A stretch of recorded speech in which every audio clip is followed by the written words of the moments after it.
പ്രതിബന്ധങ്ങൾ എത്രയേറെയാലും ഒടുവിൽ ആ വഞ്ചി ലക്ഷ്യസ്ഥാനത്തിന്റെ കരയ്ക്കെത്തിയിരിക്കും. സ്നേഹപൂർവ്വം ഞങ്ങൾ ആരംഭിക്കട്ടെ.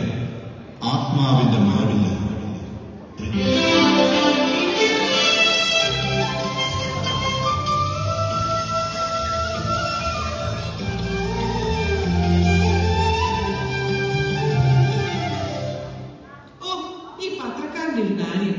എത്ര തവണ പറഞ്ഞിട്ടുള്ളതാ ഇങ്ങനെ വലിച്ചെറിഞ്ഞിട്ട് പോകരുത്. എന്നാലും ഇങ്ങനെ ഇടും. മോളെ, എടി മോളെ, നീ വന്നേ. എന്നാ മമ്മി? ഞാൻ ഈ കോട്ടൺ അയൺ ചെയ്യുമായിരുന്നു. നീ ഇത്ര പെട്ടെന്ന് പോകാൻ ഇറങ്ങിയോ?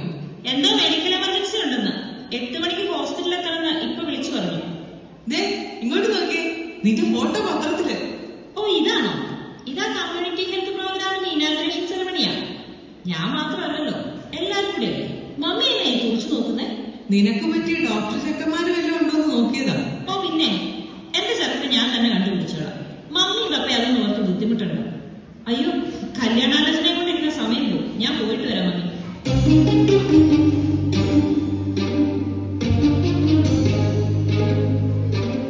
മോളോടുണ്ടോ? ഉണ്ട്. രാവിലെ എന്തോ എമർജൻസി കോൾ ഉണ്ടെന്ന് പറഞ്ഞ് ഹോസ്പിറ്റലിൽ പോകാനാണ് അവള്. പപ്പ, ഞാൻ പോവാ. ഡ്യൂട്ടിക്ക് കയറണം. ഇപ്പൊ തന്നെ ലേറ്റ് ആയി.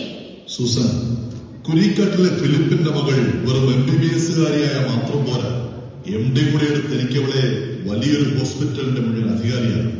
എങ്കിലേ എന്റെ കണക്കുകൂട്ടലുകളൊക്കെ ശരിയാവും. കുടിക്കാൻ ചായയാണോ കാപ്പിയാണോ? നിനക്കെന്താ ഞാൻ പറഞ്ഞതിനകത്ത് താല്പര്യമില്ലാത്ത പോലെ? പിച്ചയ, നമ്മൾ എത്ര കണക്ക് കൂട്ടിയാലും ദൈവം വിചാരിച്ചതല്ലേ നടക്കൂ.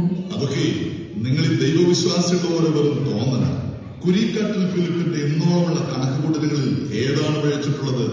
10ാം ക്ലാസ് വരെ എല്ലാ ക്ലാസ്സിലും 1ാം റാങ്ക് വാങ്ങിച്ചുകൊണ്ടിരുന്നവരെ അന്നത്തെ ബാക്ക് ബെഞ്ചുകാരനായി ഈ ഫിലിപ്പിന്റെ കമ്പനിയിലെ ശമ്പളക്കാരനായപ്പോ, ചെറുപ്പത്തിൽ അപ്പന്റെ കൂടെ റബ്ബർ വെട്ടാൻ പോയപ്പോ മുതലാളിച്ചവന്ന് പരിഹസിച്ചവരെ ഇപ്പോ ഈ ഫിലിപ്പിന്റെ കതറുകുപ്പായം കണ്ട എഴുന്നേറ്റ് നിൽക്കും. മൂത്തവനെ വക്കീലാക്കിയത് ചിലതൊക്കെ കരുതിക്കൂട്ടി തന്നെയാണ്. 40 ലക്ഷം മുടക്കി മകളെ പഠിപ്പിച്ച് ഡോക്ടറാക്കിയതേ അതിന്റെ 10 ഇരട്ടി ഉണ്ടാക്കാമെന്ന ആത്മവിശ്വാസത്തിൽ തന്നെയാണ്. ഇവിടെ എവിടെയാണ് ഈ ഫിലിപ്പിന്റെ കണക്കുകൂട്ടൽ തെറ്റിയത്? നീ പറ സൂസമ്മേ. ഇച്ഛാൻ ഇങ്ങനെ അഹങ്കാരം പറയല്ലേ. കർത്താവിന് അത് ഇഷ്ടപ്പെടത്തില്ല. ഈ കോവിഡും വെള്ളപ്പൊക്കവും ഉരുൾപൊട്ടലും ഒക്കെ ഉണ്ടായപ്പോ നീയൊക്കെ പറയുന്ന കർത്താവ് എവിടെയായിരുന്നു? ആ വിശ്വാസമൊക്കെ ഞാൻ പണ്ടേ എന്റെ മനസ്സിൽ നിന്ന് ഇറക്കിവിട്ടതാ. തർക്കിക്കാൻ എനിക്ക് അറിയത്തില്ല ഇച്ഛായ. പക്ഷെ ഇച്ഛായ, ഇതൊക്കെ ഇച്ഛാന്റെ വെറും തോന്നലുകളാണ്. അത്ര എനിക്ക് പറയാൻ അറിയത്തുള്ളൂ. എന്നാ ഞാൻ ഒരു കാര്യം കൂടി പറയാം. എന്റെ ഒരു സുഹൃത്തിന്റെ മകൻ ഒരു ഡോക്ടറുണ്ട്, പേര് ജോജി. അവളുടെ ഹോസ്പിറ്റലിൽ തന്നെയാണ് ഇപ്പോൾ വർക്ക് ചെയ്യുന്നത്. അവൾക്ക് അവൻ നന്നായിട്ട് ചേരും തോന്നും. തന്നെയല്ല, ടൗണിൽ ഒരു മൾട്ടി സ്പെഷ്യാലിറ്റി ഹോസ്പിറ്റൽ അവരിപ്പോ പണിതുകൊണ്ടിരിക്കുകയാണ്. ഞങ്ങളത് പറഞ്ഞങ്ങ് ഉറപ്പിച്ചു. പിള്ളേർക്ക് നമ്മൾ ഇഷ്ടമാണെന്ന് അറിയാതെ എങ്ങനെയാ? അവർ ഒന്നിച്ചു പഠിച്ചതാ, ജോലി ചെയ്യുന്നു ഒന്നിച്ച്. ഇരുവരും പരിചയക്കാരാണ്. ഇനിയിപ്പോ എന്ത് നോക്കാനാ? അത് പിന്നെ ഇച്ഛായ, അതൊക്കെ പറഞ്ഞ് മനസ്സിലാക്കി കൊടുക്കേണ്ടത് നിന്റെ ഉത്തരവാദിത്വം. ഏതായാലും ഞാൻ തീരുമാനിച്ചു.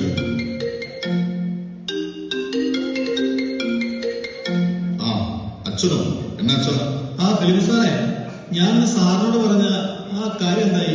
ഓ, ആ ബീവറേജ് മാറ്റുന്ന കാര്യമല്ലേ? ഞാനത് MLA-യോട് സംസാരിച്ചിട്ടുണ്ട്. സാറേ, പിള്ളേര് സ്ത്രീകളൊക്കെ പോകുന്ന വഴിയല്ലേ.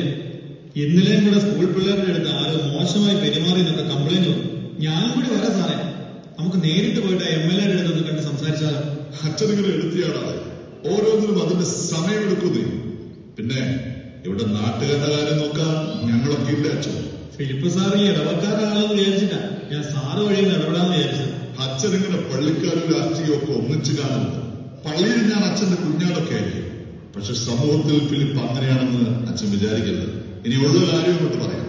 ആ ബാർ നടത്തുന്നത് ഞാനും കൂടി ചേർത്തിട്ടാ. അതിനെ അവിടെ നിന്ന് മാറ്റണമെങ്കിലും ഞാൻ വിചാരിക്കണം. അച്ഛൻ എന്നാ ചെയ്യാൻ പറ്റുമെന്ന് വെച്ചാൽ ചെയ്തു. എന്തിനാ ഇച്ഛായ ഇങ്ങനെ ദൈവകോപവും നാട്ടുകാരുടെ മുള്ള ശാപവും വലിച്ച് തലവെക്കുന്നത്? എന്റെ കർത്താവേ, ഇനി എന്നൊക്കെ സംഭവിക്കുമെന്തോ. ഫിലിപ്പ് ഇവിടെ വരെ എത്തിയതേ ഒറ്റയ്ക്ക് തന്നെയാണ്. ലാഭമില്ലാത്ത ഒരു കളിക്ക് ഞാൻ നിൽക്കത്തില്ലെന്ന് നിനക്കറിയാമല്ലോ. നിന്റെ വികാരിച്ചോട് പറഞ്ഞേരാൻ. ഫിലിപ്പിനെ കൊണ്ട് തനിതരം കാണിപ്പിക്കരുത്.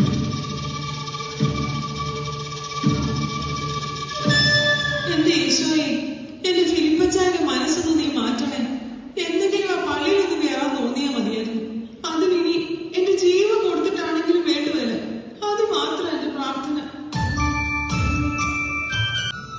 Jincy, good morning. എങ്ങനെയുണ്ട് ഓപ്പറേഷൻ തിയേറ്റർ എക്സ്പീരിയൻസ്? ഇന്നത്തെ കേസ് കുറച്ച് കോംപ്ലിക്കേറ്റഡ് ആയി പോയത്. കൂടെ നിൽക്കുവാണെങ്കിലും ഞാൻ കുറച്ച് ടെൻഷനായി. പിന്നെ ഡോക്ടർ തുളസീധരൻ ഒന്ന് കൈകാര്യം ചെയ്തു. Actually he was so upset. എന്താ താൻ കാണണമെന്ന് പറഞ്ഞത്? അത് പിന്നെ ജോജി, നമ്മുടെ കാര്യം അടുത്ത ആഴ്ച ഉറപ്പിക്കാൻ പോവാന്നാണ് കേട്ടത്. അതെ, തനിക്ക് എന്തെങ്കിലും പ്രശ്നമുണ്ടോ? അതിനെക്കുറിച്ച് പറയാനാ ഞാൻ കാണണമെന്ന് പറഞ്ഞത്. ജോജി, നമ്മൾ തമ്മിൽ പരിചയവും സൗഹൃദവും ഒക്കെ തുടങ്ങിയിട്ട് എത്രയോ വർഷങ്ങളായി. പക്ഷേ അപ്പോഴൊന്നും നമ്മൾ വിവാഹത്തെ കുറിച്ചൊന്നും ചിന്തിച്ചില്ല. ഇപ്പൊ വീട്ടുകാർ പറഞ്ഞപ്പോഴാണ് ഞാൻ അതിനെക്കുറിച്ചൊക്കെ ഒന്ന് സീരിയസ് ആയിട്ട് ചിന്തിച്ചു തുടങ്ങിയത്. അതിനിപ്പോ എന്താ, നിനക്കെന്നെ ഇഷ്ടമില്ലെന്നല്ലോ ഉണ്ടോ? എടാ, നിന്റെ അത്ര എന്നെ അറിയാം ആരായി ലോകത്തിലുള്ള ജോജി. അതൊന്നും അല്ല പ്രശ്നം. പിന്നെന്താ പ്രശ്നം? പഠിത്തത്തിന്റെ കാര്യമാണോ? MDക്ക് എനിക്ക് കിട്ടിയില്ലെങ്കിലും നിനക്ക് കിട്ടുമെന്ന് എനിക്ക് ഉറപ്പാണ്. അതല്ല ജോജി, ഞാൻ കുറച്ചു നാൾ മുമ്പ് ഒരു പേഷ്യന്റിന്റെ കാര്യം പറഞ്ഞില്ലേ? ഞാൻ പ്രാക്ടീസിന് പോയ ഹോസ്പിറ്റലിൽ എന്നെ ഒരുപാട് ടച്ച് ചെയ്ത ഒരാളുടെ മരണത്തെ കുറിച്ച്. ഏതോ ഒരു സിസ്റ്റർ അല്ലേ? അതെ, എന്നോട് വലിയ സ്നേഹമായിരുന്നു. ക്യാൻസർ പിടിച്ച് വേദന കൊണ്ട് ശരീരം പൊളയുമ്പോഴും ആ സിസ്റ്റർ എപ്പോഴും ചിരിച്ചുകൊണ്ട് സംസാരിക്കുമായിരുന്നു, ഏറ്റവും അടുത്ത കൂട്ടുകാരിയെ പോലെ. വേദന കുറയ്ക്കാൻ സഡേറ്റീവ് എന്തെങ്കിലും എടുക്കാൻ സിസ്റ്റർ ഒരിക്കലും സമ്മതിച്ചില്ലായിരുന്നെന്നാണ് നേഴ്സുമാരൊക്കെ പറയുന്നത്. ഒരു ദിവസം ഞാൻ സിസ്റ്ററിനോട് ചോദിച്ചു, സിസ്റ്റർ എങ്ങനെ ഇത്രയും ജീവൻ പോകുന്ന വേദന സഹിച്ച് ചിരിക്കാൻ കഴിയുന്നേ? അപ്പൊ സിസ്റ്റർ എന്റെ കയ്യെ പിടിച്ചിട്ട് പറയുക, ഞാൻ ഈ വേദന ഈശോയ്ക്ക് സമർപ്പിക്കുമ്പോൾ ഒത്തിരി ആത്മാക്കളെ ഈശോ സ്വർഗത്തിൽ കൊണ്ടുപോകുന്നുണ്ടെന്ന്. മോളെ, ഞാൻ സഹിക്കുവല്ല, സ്നേഹിക്കുവാണെന്ന്. ജോജി, എനിക്കിതൊന്നും മറക്കാൻ പറ്റുന്നില്ലടാ. നീ എന്തേ പറഞ്ഞു വരുന്നത്? അങ്ങനൊരു ജീവിതം എനിക്കും വേണമെന്ന് തോന്നുന്നു. ഒത്തിരി പേരെ സ്വർഗത്തിൽ കയറ്റാൻ പറ്റുന്ന, ഹൃദയം തുറന്ന് ചിരിക്കാൻ പറ്റുന്ന, വേദനകളെ പോലും ആത്മാക്കളെ രക്ഷിക്കാനുള്ള വഴിയാക്കി മാറ്റുന്ന ഒരു ജീവിതം. ജോജി, മരിച്ചു കിടന്നപ്പോൾ പോലും ആ സിസ്റ്റർ ഹൃദയം തുറന്ന് ചിരിക്കുമായിരുന്നു. ആദ്യമായിട്ടാണ് അങ്ങനെ ഒരു മരണം ഞാൻ കാണുന്നത്. എനിക്കും നീ പറയുന്നത് കേട്ടപ്പോ അതൊരു അത്ഭുതം പോലെ തോന്നുന്നു. ജോജി, നിന്റെ ഒപ്പം ജീവിതം പങ്കിടാൻ എനിക്കിഷ്ടമാണ്. പക്ഷെ അതിനേക്കാൾ ഉപരിയായ ഒരു ഉൾവിളി ആ സിസ്റ്ററിനെ പോലെ ജീവിക്കാൻ എനിക്ക് തോന്നുക ജോജി.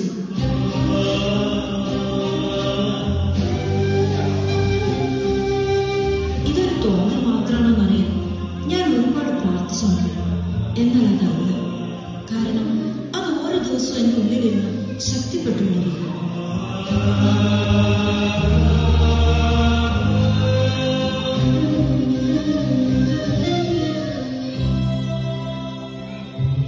ജിൻസി, അങ്ങനെ നിനക്ക് തോന്നുന്നുണ്ടെങ്കിൽ നീ പറഞ്ഞത് ശരിയാണ്. പക്ഷെ നിന്റെ പപ്പ... ജോജി, എന്റെ പപ്പയേക്കാൾ എനിക്ക് നിന്നെ വിശ്വാസമാണ്. നീ എന്റെ കൂടെ ഉണ്ടാവണം. ഇത്രയും പറഞ്ഞിട്ടും ഞാൻ നിന്നെ മനസ്സിലാക്കിയില്ലെങ്കിൽ പിന്നെ നമ്മുടെ സൗഹൃദത്തിന് എന്ത് വിലയാണ് ഉള്ളത്? താൻ ധൈര്യമായി പൊക്കോ, തന്റെ ആഗ്രഹം നടക്കും. അതിന് ഞാൻ കൂടെ ഉണ്ടാകുന്നു. ദേ, ഇതെന്റെ വാക്കാണ്. പിന്നെ ഇനി എനിക്ക് ജിൻസിയല്ല, സിസ്റ്റർ ജിൻസിയാണ്. കൺഗ്രാജുലേഷൻസ് കേട്ടോ. Thank you so much. ഇതെന്റെ കൂടെ നിൽക്കുന്നതിനല്ല, ഫോർ അണ്ടർസ്റ്റാൻഡിങ് മീ.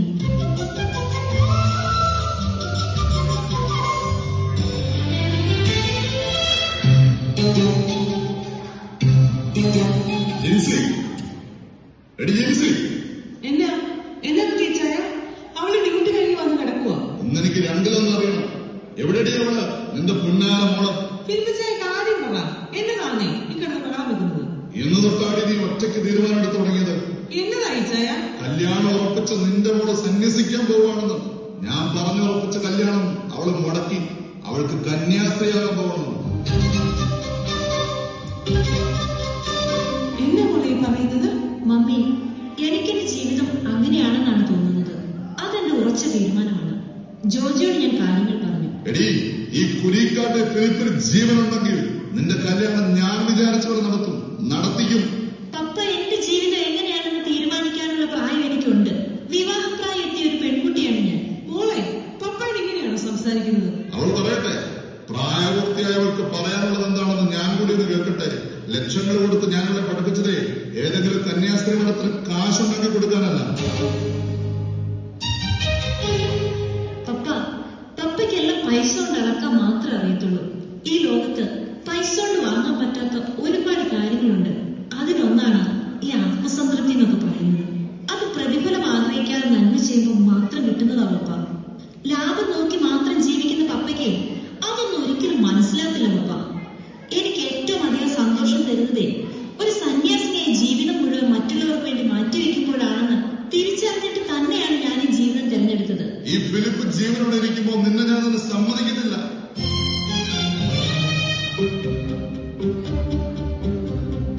ഇച്ചായൻ എന്നോട് ക്ഷമിക്കണം.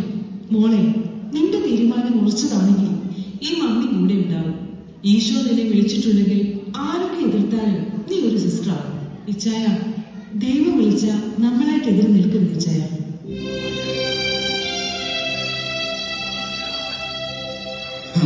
അപ്പൊ ഫിലിപ്പിനെ തോൽപ്പിക്കാൻ എല്ലാരും കൂടെ ഒരുമിച്ചിറങ്ങിയേക്കും അല്ലേ? ഫിലിപ്പ് സാറേ, ഇത് ജയത്തിന്റെയും തോൽവിയുടെയും കാര്യങ്ങൾ. ജിൻസിക്ക് അങ്ങനെ ഒരു ബോധ്യം ഉണ്ടെങ്കിൽ അവൾ ആ ജീവിതം തിരഞ്ഞെടുക്കട്ടെ. അതിന് നമ്മൾ തടയിട്ട അത് വലിയ ദുരന്തമാവുകയുള്ളൂ. എന്നാ ഇവിടെ വെച്ച് ഫിലിപ്പ് ഒരു കാര്യം കൂടി എന്ന് പറയുക. ഇനി ഫിലിപ്പിന് ഇങ്ങനെ ഒരു മോളില്ല. നീ മരിച്ചുപോയെന്ന് ഞാൻ വിശ്വസിച്ചോളാം. കൊണ്ടുപോയിക്കോ, എങ്ങോട്ടാന്ന് വെച്ചാൽ. നീ പുലിക്കാട്ട് തറവാടിന്റെ പടിചവിട്ടാൻ നീ വന്നേക്കരുത്. അതിന് ഞാൻ ചത്തുമലച്ച് കിടന്നാ പോലും.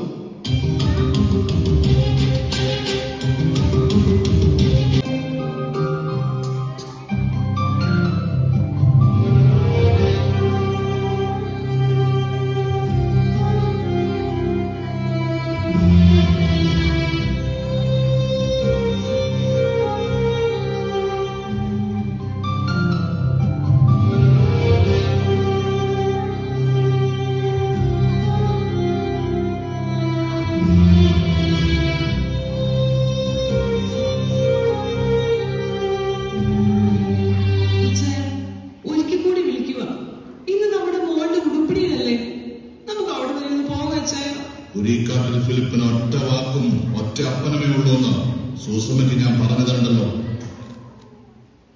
എന്നാ ഞാനെങ്കിലും ഒന്ന് പൊക്കോട്ടെ. അവള് വല്ലാതെ സങ്കടപ്പെടുന്നുണ്ടാവും. അയ്യോ, പിന്നെ ആ വഴിയൊന്ന് പൊക്കോണം. തിരിച്ചിങ്ങോട്ട് വരണ്ട. ഇതെന്റെ വീടാ. അപ്പൊ നീ പോകാനുള്ള വണ്ടി വരെ തയ്യാറാക്കിയിട്ടാ ഈ നാടകം കളിക്കുന്നല്ലേ?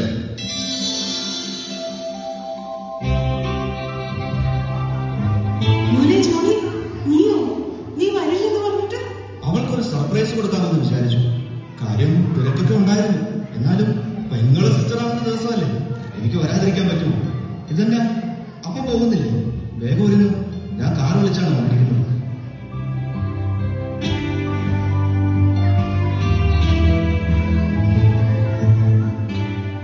മോനെ, ഞാൻ എത്ര പറഞ്ഞിട്ട് ഇച്ചാൻ കേൾക്കുന്നില്ല. എന്നാ മമ്മി ആ കാറിന് പൊക്കോളൂ. ഞാൻ പപ്പയെ കൂട്ടിക്കൊണ്ട് ഇവിടുത്തെ കാറിന് വന്നോളാം. എനിക്കൊന്ന് ഫ്രഷ് ആവുകയും വേണം. ആദ്യം തന്നെ ആരെയും കണ്ടില്ലെങ്കിൽ അവളെ വല്ലാതെ വിഷമിക്കും. മമ്മി കഴിച്ചോ? അതൊക്കെ ഞാൻ നോക്കിക്കോളാം. ഇപ്പൊ മമ്മി ചെയ്യും.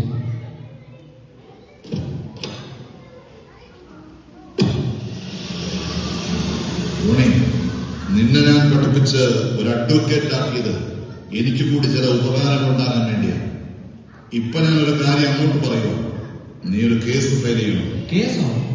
എന്ത് കേസ്? ആ കന്യാസ്ത്രീ മഠത്തിനും അച്ഛനെതിരെ എന്താ കൊച്ചിനെ തട്ടിക്കൊണ്ടുപോയതിന് ഒരു ഹേബിയസ് കോർപ്പസ്. അപ്പൻ ഇങ്ങനെ വെറും ഒരു രാഷ്ട്രീയക്കാരനാവാതെ ഇത് ജയവും തോൽവിയും ഒന്നും അല്ലപ്പ. അവളുടെ ജീവിതം അവള് തിരഞ്ഞെടുത്തു. അവള് പറഞ്ഞ സിസ്റ്റർ ഉണ്ടല്ലോ, ഞങ്ങൾ ഒന്നിച്ച് ലോ കോളേജിൽ പഠിച്ചതാ. ഞങ്ങളുടെ 1ാം റാങ്കുകാരിയാണ് സിസ്റ്റർ കാതറിൻ. വക്കീലായിട്ട് അവളെ ബാധിച്ചതൊക്കെ പാവങ്ങൾക്ക് വേണ്ടിയായി. ആ ഇൻഡോസൽഫാൻ ഫാക്ടറിക്കെതിരായി സമരം ചെയ്തവരുടെ കൂട്ടത്തില് ഈ സിസ്റ്ററും ഉണ്ടായിരുന്നു. അപകടമാണെന്ന് അറിഞ്ഞിട്ടും ആ പാവങ്ങളെ രക്ഷിക്കാൻ അവസാനം വരെ അവർ പോരാടി. അങ്ങനെ അവർക്ക് ക്യാൻസർ പിടിപെട്ടത്. ഇപ്പോ ഫാക്ടറി പൂട്ടിയിട്ടുണ്ടെങ്കിൽ അതിന്റെ കാരണം ആ സിസ്റ്ററിന്റെ ഒറ്റ കഷ്ടപ്പാടാണ്. ഒരു മീഡിയ അത് റിപ്പോർട്ട് ചെയ്യില്ല. കാരണം അവർക്ക് മുൻപിൽ ഇവരൊക്കെ വെറും പാവപ്പെട്ട കന്യാസ്ത്രീകളാണ്. എന്റെ സ്വപ്നങ്ങൾ അവളെ തകർത്തിരുന്നത്. ഡോക്ടറാക്കി അവളെ വലിയ ഹോസ്പിറ്റലിലാക്കി ഈ നാട് മുഴുവൻ അറിയുന്ന ആളാക്കി മാറ്റാനാണ് ഞാൻ ആഗ്രഹിച്ചത്. എന്നിട്ട് എന്ത് കിട്ടാനാപ്പാ? ആളുകളുടെ കയ്യിൽ നിന്നും കഴുത്തിറക്കുന്ന പൈസ വാങ്ങിച്ച് അവരുടെ നിസ്സഹായതയെ ചൂഷണം ചെയ്തുണ്ടാക്കുന്ന പൈസ കൊണ്ട് മനസ്സമാധാനത്തോടെ ഉറങ്ങാൻ പറ്റുമോ അപ്പാ? ഇത്രയും കാലം ഈ രാഷ്ട്രീയത്തിലെ സ്വാധീനം കൊണ്ട് അപ്പനുണ്ടാക്കിയ പൈസ കൊണ്ട് എന്തെങ്കിലും പ്രയോജനം ഉണ്ടായോ അപ്പാ? ഒരു ദിവസമെങ്കിലും അപ്പൻ മനസ്സമാധാനത്തോടെ കിടന്ന് ഉറങ്ങിയിട്ടുണ്ടോ? അതൊക്കെ കൊണ്ടാ ഈ നാട് വിട്ട് വക്കീൽ പണിയും വിട്ട് ഞാൻ പുറത്തു പോയത്. അപ്പം വരുന്നുണ്ടെങ്കിൽ വാ, നമുക്ക് ജിൻസിമോളുടെ അടുത്ത് പോകാം.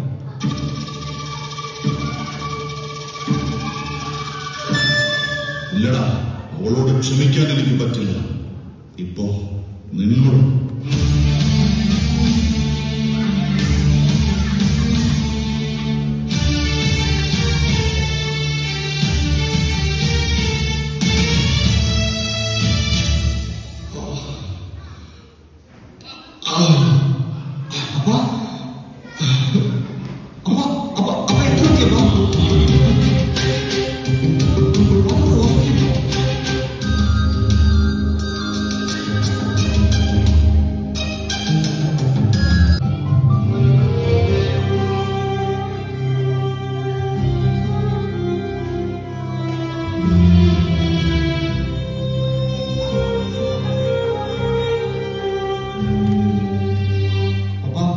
എങ്ങനെയുണ്ട് ഇപ്പോൾ? വേദന കുറവുണ്ടോ? എന്നെ ഒന്ന് എഴുന്നേൽപ്പിച്ചെടുത്തുവോ?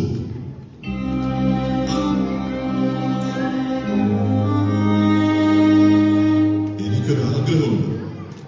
എന്റെ ജീവൻ രക്ഷിച്ച ആ ഡോക്ടറെ എനിക്കൊന്ന് കാണണം. ഒന്നാ കരം പിടിച്ച് ചുംബിക്കണം.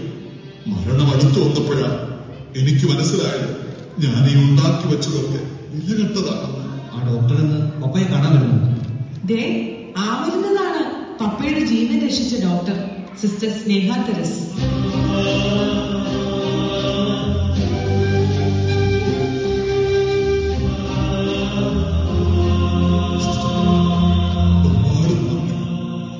എന്റെ ജീവൻ രക്ഷിച്ചത് ഇതെന്റെ ജിൻസുകളല്ലേ?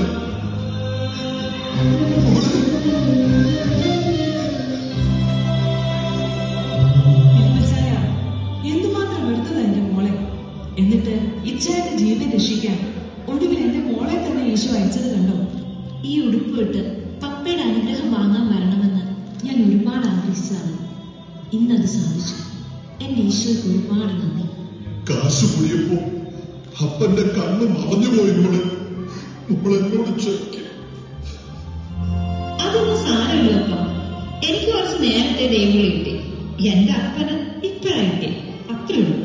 ഇപ്പൊ എനിക്ക് സന്തോഷമായി. കാരണം ഏറ്റവും വലിയ ധനികനാണ് ഇപ്പൊ എന്റെ മുഖം ഞാൻ കൊടുത്തേക്കുന്നത്. എന്നാ ആ ധനികന്റെ പേര് ഇച്ഛായെന്ന് പറഞ്ഞേ, എല്ലാരും കേട്ടെ.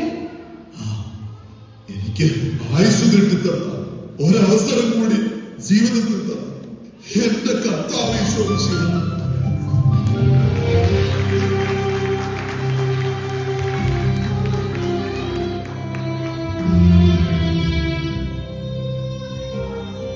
അതെ, അപ്പൊ എല്ലാരും ഹാപ്പി ആയല്ലോ. കുരിക്കാട്ടിലെ ഫിലിപ്പച്ചായന്റെ ഹൃദയമാറ്റ ശസ്ത്രക്രിയ വിജയകരമായി നടന്നിരിക്കുന്നു. അപ്പൊ നമുക്കിതൊന്ന് ആഘോഷിക്കണ്ടേ? അതിനുവേണ്ടി നമ്മൾ എങ്ങോട്ടാ പോകുന്നത് ഫിലിപ്പച്ചായ? എന്റെ ഇടവകപ്പള്ളിയിലേക്ക് എന്റെ കണ്ണു തുറപ്പിച്ചത് എന്റെ മോളാണ്. ഇനിയെങ്കിലും എനിക്കൊന്ന് ജീവിച്ചു തരണം. എന്റെ കർത്താവ് ആഗ്രഹിക്കുന്നത്